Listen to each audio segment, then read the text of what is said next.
Now, this emotion that you feel, it's really an interesting thing because you could give it lots of different names depending upon what's happening in your life. But one label would suit it just as well, and that is, it is discernment. It is an indicator of alignment or not. You see, who you really are is someone who, through life, has come to know only love. That's what source is. So when you find a reason to hate, no matter how justified it seems in your physical standards, as you stack everybody up and say these are desired behaviors and these are undesired behaviors, we know there are some very, very undesirable behaviors around you on your planet. And it seems logical from your physical format to sort them into piles and to condemn the most undesirable of them. But what happens in the first or last time that you attempted that is that as you proclaim something unwanted, undesirable, and you feel your hatred or your malice or your fear about it, that emotion that you are feeling is not an indication of the degree of badness of your object of attention. It is something so much simpler than that.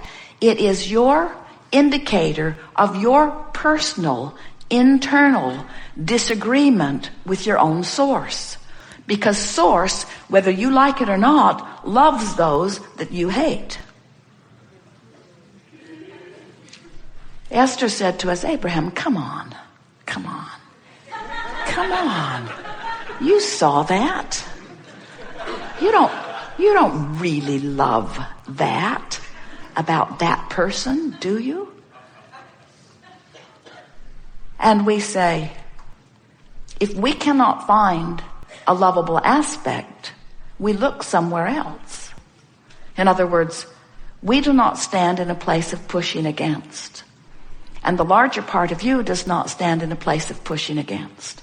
So when you decide that you are going to utilize your emotional guidance system, what you're actually saying is, all right, I get it. I was non-physical energy. I came into this body as an extension of non-physical energy, of source energy, of that which man calls God, for the very express purpose of sifting through variety in order to inspire myself to an awareness of further expansion. Is that right? We say, yes, that's exactly right. And then you say, all right, so I'm in my physical body.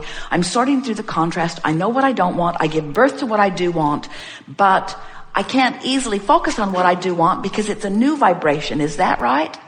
That's right. And it's easier for me to focus upon what I don't want because I do that more often. We say, that's right. But right there, you have the ability to lean in the direction of what you do want. And here is the best reason that we can ever give you for deciding to do that. You can't feel good otherwise. And the reason you can't feel good is because your life caused the larger part of you. Remember, that's us. That's where we come in. Your life in your physical body caused expansion of source. And source stands, the larger part of you, holding steady to that newfound place that you have carved out, calling you into alignment. And as you move in the direction of that alignment, as you move into this vortex of creation, you feel better and better and better. But if you hold yourself out there beating the drum of the problem, you feel worse and worse and worse. And the reason you feel bad is not because of the problem. The reason you feel bad is because you're depriving yourself of the energy of you. You are the creator of you see. And that really is the message of law of attraction. You have come into this body and you are expanding like crazy. And you have created a new and improved version of you. You are the creator of you. You in relationship to prosperity, and you in relationship to vitality, and you in relationship to clarity, and you in relationship to your lovers, you in relationship to all relationships. You have created you in relationship to how you live and where you live and what your lifestyle is. You have created the new and improved version of you, and you've got to be up to speed with it, or you will deprive yourself of the expansion that you have already carved out. And it is your own personal deprivation depriving you of you that equals 100% of all negative emotion that you feel. Don't you love knowing that? So you say, Abraham, I'm sad. I'm sad because I'm depriving myself of the me that I really am.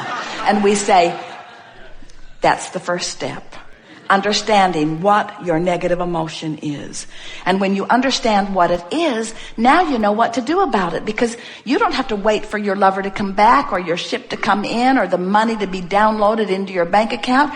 You don't have to wait for the manifestation. You have the ability to feel good because you want to feel good. But you do not have the ability to set your radio dial on 6:30 a.m. and hear what's being broadcast on 98.7 FM. You've got to turn your frequency, you've got to tune your frequency to what you want, which means you have to be willing to let go of some of the conversation. It's like, have you ever known, Jerry has talked to Esther, he had a lot of life before they came together.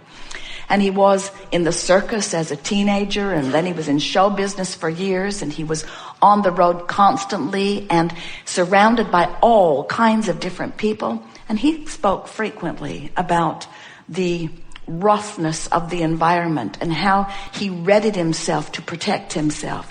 He was very fierce. He knew that there could be those who would come to fight, and he had to be ready for it and to give it everything he had when it did come. And for a period of his life, there was hardly a day that he did not have an altercation and come to physical blows with someone in his quest to make the world a better place.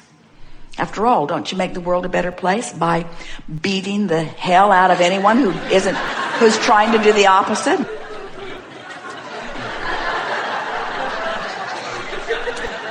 So we want you to focus just for a moment on, and maybe you've had the same experience, where you actually come to this place of this physical action or altercation. And haven't you noticed that when things really come to blows like that, when there's action, physical action involved, that it's going to get way, way, way, way worse before it gets better. And what we're suggesting is, in your mind, just make a mental decision that rather than moving into that fist fight or that nuclear war or whatever it is, just draw back from the action of it. Just draw back from the action of it and just stay with us for a moment.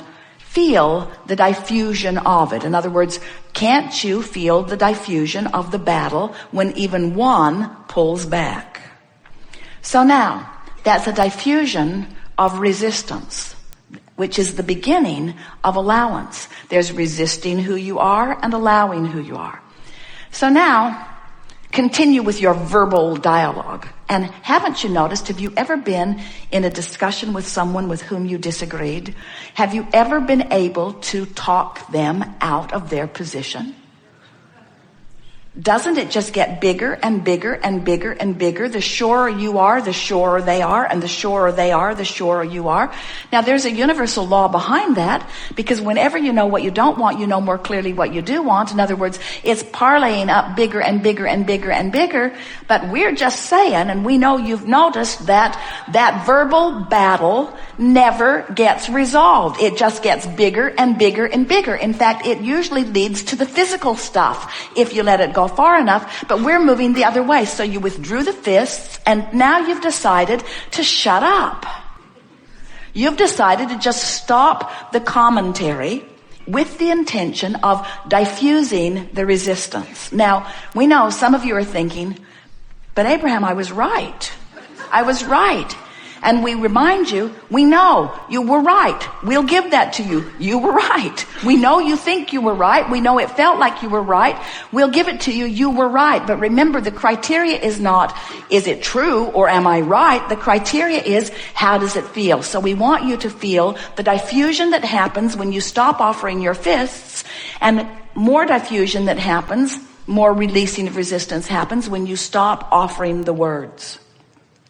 But you're still thinking about it, aren't you? You're still thinking about it. In fact, you're going to bed thinking about it, and you're waking up thinking about it, the injustice of it. You really wish that you just obliterated them when you had the chance. Now, think about withdrawing those thoughts. Now, this is the thing that we really want you to understand.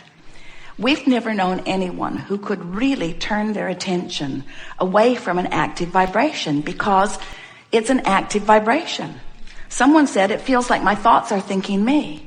So we want to help you to give yourself the benefit of the doubt and let yourself off the hook by acknowledging that when you've got something going on and it's really active in your vibration, you're thinking about it a lot, because you've been offering the vibration. You've trained yourself into the vibrational frequency of that. So that thought is showing up, just like someone to fight with showed up in Jerry's experience every day when he was taking all of those jujitsu and all of those different self-defense. The more prepared he was for it, the more of it came to him. It does to anyone. The more clever you get in your argumentative debate, the more people to debate will come to you. Law of attraction just brings it.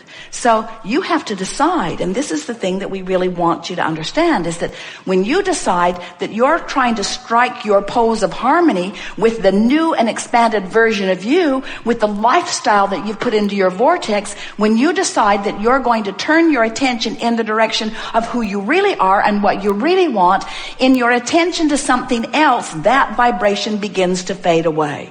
So what we're really saying to you is that creation is about training yourself into vibrational patterns. And in the same way that Jerry made a decision finally, this fighting business is getting me nowhere. He decided that he was not going to fight anymore. And almost from the moment that he made that decision, not one other fight presented itself to him, because he deactivated it from his vibration enough that it stopped coming. And we are proclaiming to you that you have the ability to deactivate all unwanted things in your vibration. But the only way that you can deactivate unwanted things is to make a decision about what you are going to activate.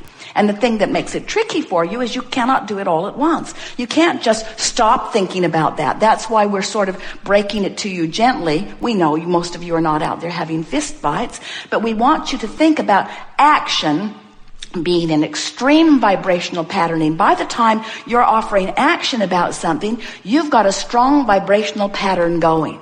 And you've got a lot of strong vibrational patterns that serve you, but you have some vibrational patterns that don't serve you too.